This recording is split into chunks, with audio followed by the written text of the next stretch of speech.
কেউ কথা রাখেনি। ৩৩ বছর কাটলো, কেউ কথা রাখেনি। ছেলেবেলায় এক বষ্টমী তার আগমনী গান হঠাৎ থামিয়ে বলেছিল, শুক্লা দ্বাদশীর দিন অন্তরাটুকু শুনিয়ে যাবে। তারপর কত চন্দ্রভূ অমাবস্যা চলে গেল, কিন্তু সেই বষ্টমী আর এলো না।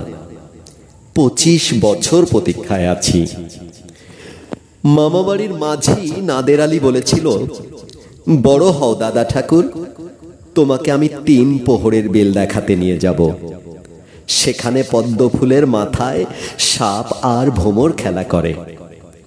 নাদের আলী, আমি আর কত বড় হব?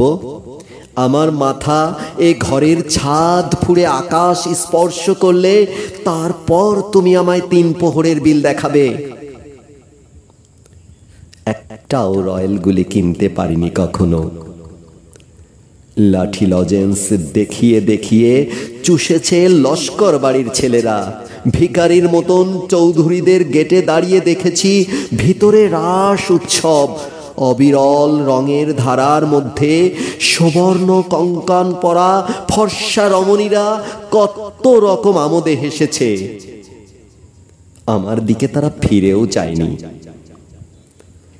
বাবা আমার কাছ ছুঁয়ে বলেছিলেন, দেখিস একদিন আমরাও।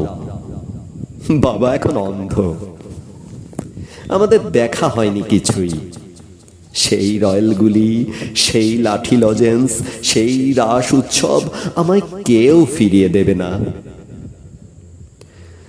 বুকের মধ্যে সুগন্ধি রুমাল রেখে বরুণা বলেছিল, যেদিন আমায় সত্যিকারের ভালোবাসবে সেদিন আমার বুকেও এরকম আতরের গন্ধ হবে। ভালোবাসার জন্য আমি হাতের মুঠোয় প্রাণ নিয়েছি। দুরন্ত ষাঁড়ের চোখে বেঁধেছি লাল কাপড়। বিশ্ব সংসার তন্ন তন্ন করে খুঁজে এনেছি ১০৮টা নীল পদ্ম। তবু কথা রাখেনি বরুণা। এখন তার বুকে শুধুই মাংসের গন্ধ। এখনো সে যে কোনো নারী। কেউ কথা রাখেনি। ৩৩ বছর কাটলো, কেউ কথা রাখে না।